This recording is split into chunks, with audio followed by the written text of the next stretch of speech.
Welcome back, treasures, to Dr. Bisa's Corner. We know on this corner I treasure our health, our spirit, soul, and body matters to me. So on this channel, we talk about ways to stay healthy and to stay productive and increase our performance and our activity.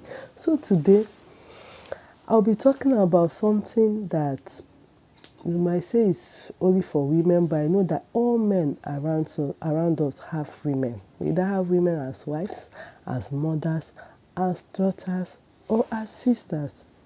So it concerns everyone, and that topic is cancer of the cervix. Yes, cancer of the cervix. This is one of the leading causes of cancer. This is one of the leading cancers in women after breast cancer. I think so, yes. After breast cancer is one of the leading causes of cancer. And one of the important things about this cancer is it's preventable.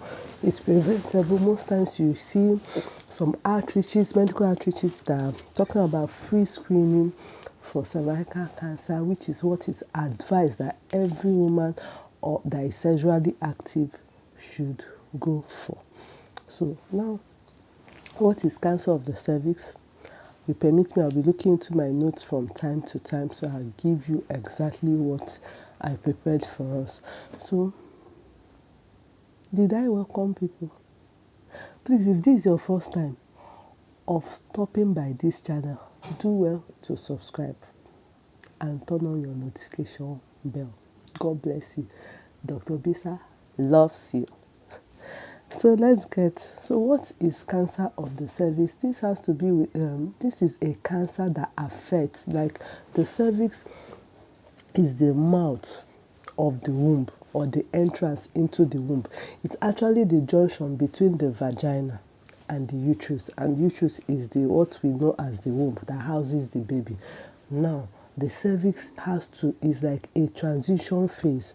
Remember, what characterizes the vagina is characteristic, and that of the womb is different. So cervix is like the transition layer, the mouth from the vagina to the womb. And like we know, it is very important even for conception, because that is where the sperm moves into the womb. So cervix is a very important part of the female reproductive organ. Now, this cancer of the cervix takes years to develop. It does not develop immediately. It actually has a stage in its development that is known as cervical intraepithelial neoplasia. What does it mean? The epithelium, the epithelia of those cervix. Hope I'm not boring us with medical terms. Which word do I use? Okay, let me use the surface. The surface of the cervix starts changing gradually. That's what we call cervical intraepithelial neoplasia. It starts developing new cells. So this takes a while to happen. That's why we say this cancer, even though it's common, even though it's gaining, it is preventable. And that is the reason for this video. I want to educate us on this cancer. So it has no immediate symptoms. So there is no symptoms. You say, see, it seems I'm developing this cancer. No, it does not have immediate symptom. So if not, it's something you need to deliberately go and check yourself for, so you can get treated on time before it now develops to cancer. Like we know, okay, cancers, they develop in stages, stage 1, 2, 3. And most times, the cancer patients start coming to the hospital when it's now advanced.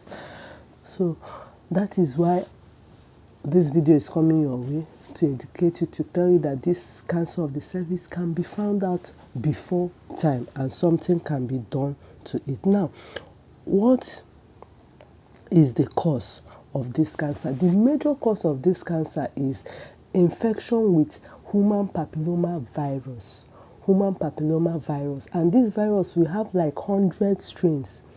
But actually it is the strain, the HPV 16 and 18 that causes the cancer. They are the ones that produce the cancer we are talking about. And like we know, they might just be common out there. So HPV 16 and 18 are those implicated. They are the ones that cause this cancer. Now, what are the risk factors for cancer of the cervix? Number 1 is human papillomavirus infection. Number 2, smoking. Yes, smoking can increase the risk for cervical cancer. Number 3 is birth control pills, 5 years, when used for 5 years and above. So these are things, if you go for regular checkups, it also helps your doctor to know the best family planning for you. Let's say you've gone for this check and you find out that there was a change. Your doctor might not want to use birth control pills that will help you develop the illness. So this is why before you go for any family planning method, you see your doctor. Number 4, multiple sexual partners can also predispose someone to human papillomavirus, which will finally lead to this cancer. Then having more than 5 children. Yes, having more than 5 children, early pregnancy and delivery when someone is less than 17 years. Remember, we said that this area of the body is a transition phase and it needs to get mature. It needs not to be overstretched and all that. So I'm not saying if you have more than 5 children, you have the cancer. No, risk factors, the things that can put you at risk. Because those of us that are in playing to have more than 5 children, please don't come for me. But ask your questions in the comment section, or if you don't understand anything. So having more than 5 children can predispose you. Early pregnancy and childbirth when you are not up to 17, because that area is still developing, so it can also predispose you to getting HPV infection, which can ultimately lead to the cancer.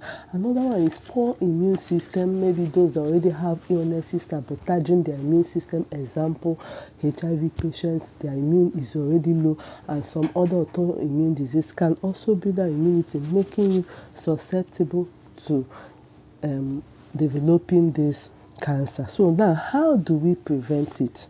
How do we prevent it? There are many ways to prevent it, but I'll start like this. Number 1 is we should get screened.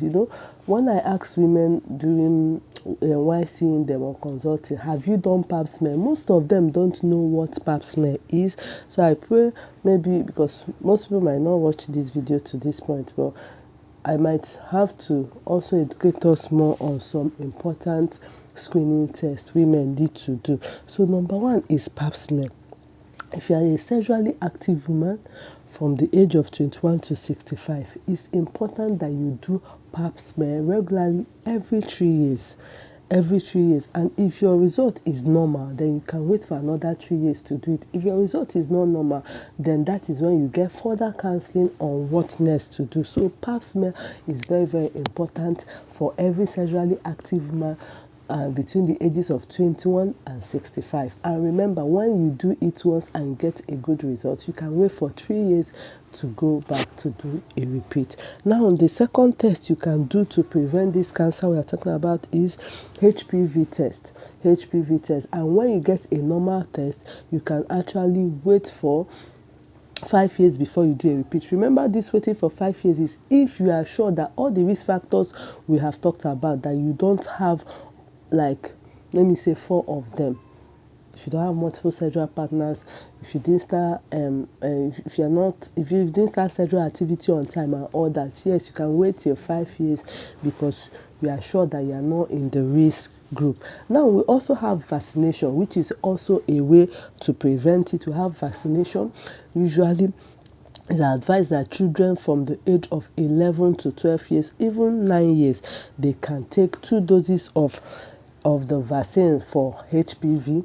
They can take 2 doses of the vaccine of HPV, and the first dose, after the first dose, they can wait for 6 to 12 months before they take the second dose. So it's 2 doses for children of that age. Remember, 11 to 12 years, and they can actually start taking it from 9 years. So ask your healthcare provider, how do I get HPV vaccine for my child?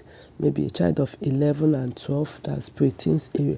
Now, for those 14 to 45 years, they can also get it. 14 to sorry, 15 to 45 years, or even 14 to 45 years, they can also get vaccinated. But for this age, there are some things that need to be done. They should be HPV negative. So before this age, remember we said 11 to 12 because we believe they're not yet sexually active. Now from 15 to 45, most people are sexually active. So what do? They first of all go for HPV test to make sure that they are not negative. Negative. So when they find out they are not negative, then they can also take the vaccine, but usually they will not take it in 3 doses, 6 to 12 months apart. Then remember that you take HPV vaccine does not rule out the fact that you would get infected. That is why it's advised that it's more effective you take the vaccine before being sexually exposed. That's why that Islam being said that children 11 to 12 can take the vaccine. So before being exposed, it's important, if you want it to be effective, it's important to take it before them. But once you become sexually active, one of the criteria you must be found to be HPV negative. Then if you are negative, you cannot take the vaccine, and this time around it will be in 3 doses, unlike for the younger children that is 2 doses. Now, what is the benefit? What is the important thing you need to know about this vaccine? Like I said earlier, it will not prevent new infection. Like if you've watched my COVID-19 vaccine video, I explained how vaccine works. Vaccine helps your body to build its own immunity, so that when you are exposed with that disease, your body starts to fight and might even win the fight before you notice that something happened to you. So that's the basis of a vaccination. That you get vaccinated does not mean you won't get that infection. What it means is that your body is primed to fight it, and mostly you get better faster than someone who was not primed earlier. So that's what vaccination does. So it does not treat existing infection. This number 2 thing to note about this vaccination. So if you have HPV, you need to go get treated before you are vaccinated, because vaccines is not for treatment. Vaccines is for protecting our body. Now, the vaccine is best given before you are exposed. This is another important thing we need to know about this vaccine. Vaccine is best given before you are exposed. Now, finally, what are the symptoms of this cervical cancer we are talking about? What are the symptoms? Number 1, abnormal vaginal bleeding. When you start bleeding when you are not menstruating, or maybe your mid-cycle, when you are sure that my flow is supposed to have gone, but I'm still having maybe bloody discharge, or I'm obviously having vaginal bleeding, and this is abnormal. Please, it's time to meet your healthcare provider for further evaluation. Number 2, especially, and this bleeding can come especially after sex too, because remember we said it's the transition between the vagina and the womb.